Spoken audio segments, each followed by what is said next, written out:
O tema do meu artigo, ele é a aplicação de MQL e CO2 criogênico no torneamento de roscas de aço inoxidável austenítico.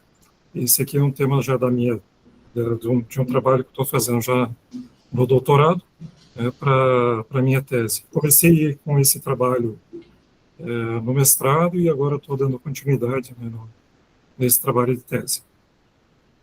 Bom, qual que é a ideia? A ideia é o seguinte: todo o processo de usinagem de peças, ele é feito normalmente é feito com líquido abundante. Esse líquido abundante ele serve para quê? Para resfriar a peça, para não deixar que haja um superaquecimento na peça e ela tem um encruamento, né? Ela fica rígida demais, e aí você acaba perdendo as propriedades físicas, químicas e físicas daquele material. E aí, das ideias é que você trabalhe com líquido abundante. Mas tem um problema que é um impacto ambiental muito grande, porque esse líquido ele acaba apodrecendo, ele gera bactérias, ele gera fungos, aí você tem que colocar então aditivos para que ele possa ser reutilizável. E depois você vai jogar ele aonde? Existem empresas que captam esse material e aí fazem a reciclagem. Para evitar esse tipo de situação, existem outros métodos de refrigeração para a questão de usinagem de peças. Uma delas é o MQL, que é a mínima quantidade de líquido. E o outro, que é a questão da minha tese, é MQL, que é a mínima quantidade de líquido junto com o CO2. O CO2 ele tem uma temperatura negativa, né, menos 92 graus. Então, ele vai fazer com que essa temperatura ela diminui bastante. Pra vocês terem uma noção, uma peça, mesmo quando ela passa pelo processo de usinagem, essa refrigeração que você pega na peça, ela vai estar ali em torno de uns 200 graus, 300 graus, mais ou menos. Então, muitas vezes, tem que pegar com luva. Já com o processo criogênico, né, que é o resfriamento, você vai pegar a peça pela temperatura ambiente.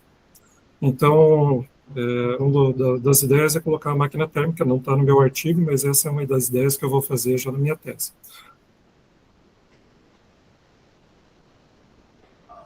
Bom, o problema de pesquisa, então, é conduzir o desgaste e melhorar a integridade superficial. Um dos grandes problemas, mesmo que você utilize o líquido em abundância, é o desgaste prematuro da ferramenta. Por isso que, normalmente, o líquido ele é o mais favorável.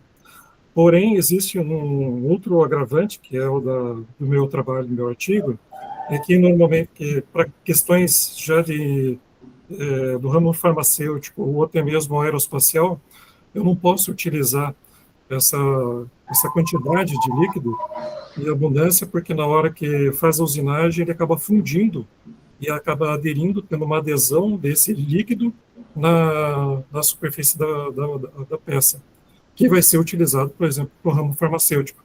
E aí esse líquido, que pode gerar uma questão de fungo, bactéria, ele vai passar para o medicamento. Então, nessa situação, ele não pode ocorrer. Então, a ideia é comparar o MQL, né, que seria a mínima quantidade de líquido. Esse mínima quantidade de líquido é mínima mesmo, é uma aspersão. Então, é só um espirro de líquido junto com água e o óleo, né, na superfície da peça, e vem a ferramenta e vai fazer o corte. Ou então fazer o combinado, que é o MQL mais o CO2. E em três métodos de avanço que vocês já vão entender na sequência. Então, o objetivo geral é avaliar o desempenho dos sistemas MQL e MQL, que é o CO2, no roscamento do aço AISI 304L. O aço é inoxidável, né? AISI 304L, justamente porque eu não posso também transmitir ferrugem para a peça. O aço inoxidável, ele é difícil usinabilidade. Então, normalmente ele quebra a ferramenta, ele traz uma rugosidade excessiva na peça, trepida demais. Então, esse é o objetivo, né? Você trabalhar com uma mínima quantidade de óleo para ele deslizar na hora que está fazendo a usinagem e, ao mesmo tempo, abaixar essa temperatura, que normalmente no ponto onde é feita a usinagem chega a dar até 6.000 graus. E normalmente ele acaba temperando a peça, ou seja, enrijecendo a peça. e aí a nossa ideia não é deixar ela como vidro, né? O impacto ela acaba estilhaçando, mas sim uma peça que ela possa ser trabalhada, né? A outra situação é analisar o cavaco, né, e o desgaste da ferramenta, a rugosidade, a microdureza da superfície do filete da rosca, e comparar os métodos de avanço, radial, flanco, modificado e incremental. Bom, como eu comentei, né, o material utilizado é o aço inoxidável ISI 304L. Aí, qual é a peça? A peça é uma rosca M16. M significa que ela é métrica, então é 16 milímetros, e o 2 é o passo, a distância entre um filete de rosca até o outro. A ferramenta utilizada, torno CNC, e o inserto, que é a ferramenta, está demonstrado ali, que é em titânio.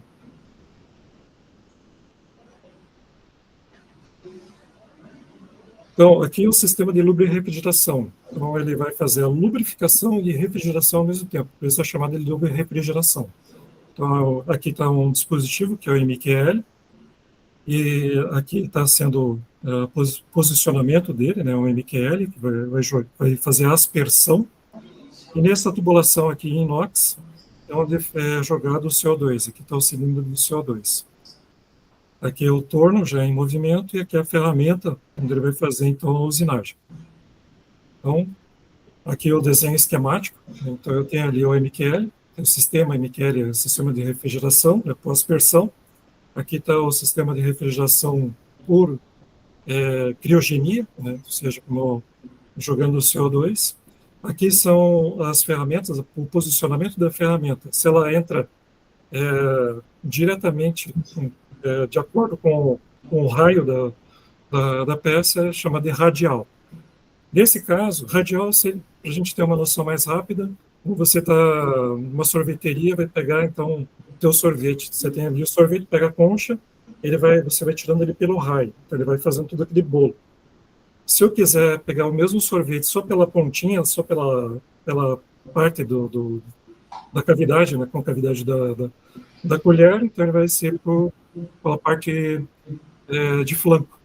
E aí, se eu quiser brincar, no negócio, como se eu tivesse com mal de Parkinson, né, para tirar o sorvete, então ele é método incremental. E esse que é a ideia da ferramenta. Logo agora, aqui embaixo, a gente tem o MEV, que é o microscópio eletrônico de varredura, onde foi colocado, então, as peças, para eles fazerem a análise, a ferramenta que foi usinada, e a peça que foi extraída, foi feita, então, a rugosidade de superfície, para ver o quão liso ela está, ou quão rugoso ela está.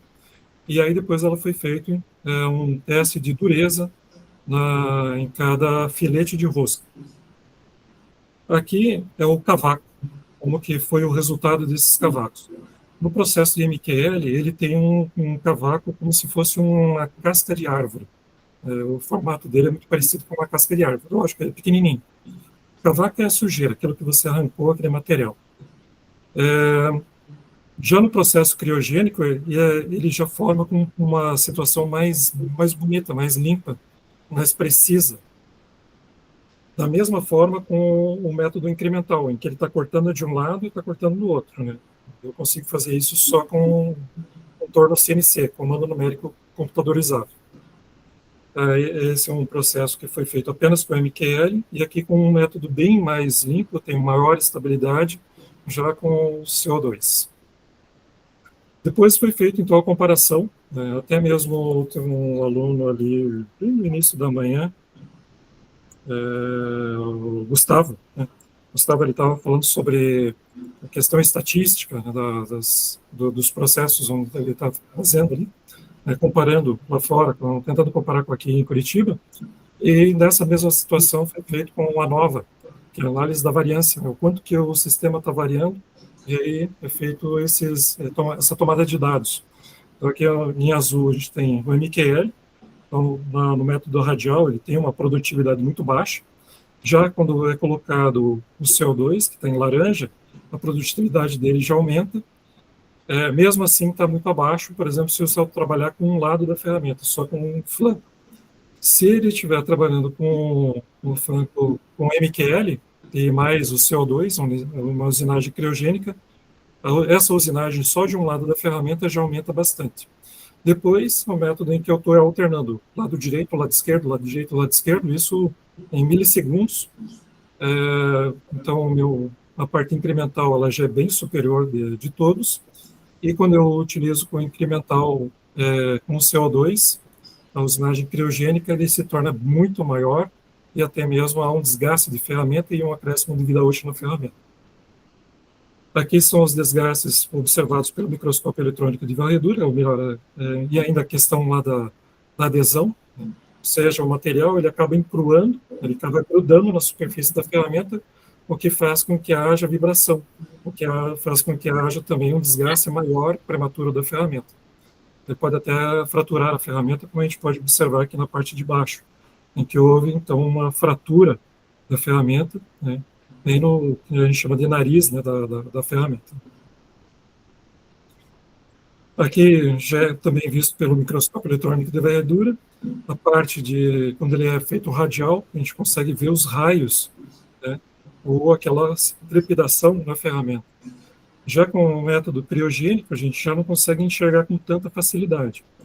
Nessa segunda situação, ele é feito só de um lado da ferramenta, no método mínima quantidade de líquido. A gente vê um lado liso e o outro lado, onde a ferramenta ela não foi passada, ela foi como se fosse arrancando esse material.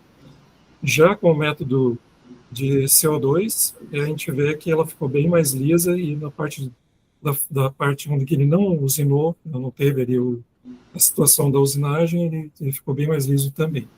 E aqui na parte superior, na última, a gente vê aqui com o método MQL apenas sem a parte criogênica, que ele forma, então, pequenas ondas, mas mesmo assim ele está bem liso, o material como se fosse uma costura. E na parte de baixo, já com o MQL mais o CO2, é praticamente lisa. Bom, conclusões. O MQL e o CO2 ele se formou muito superior, né, que a gente pode até ver através das fotos tiradas pelo microscópio eletrônico.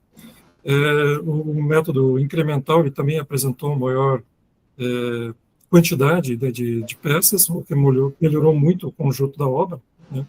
E as dicas para trabalhos fluturos, então, a aplicação em aços endurecidos, como o aço níquel, o aço titânio.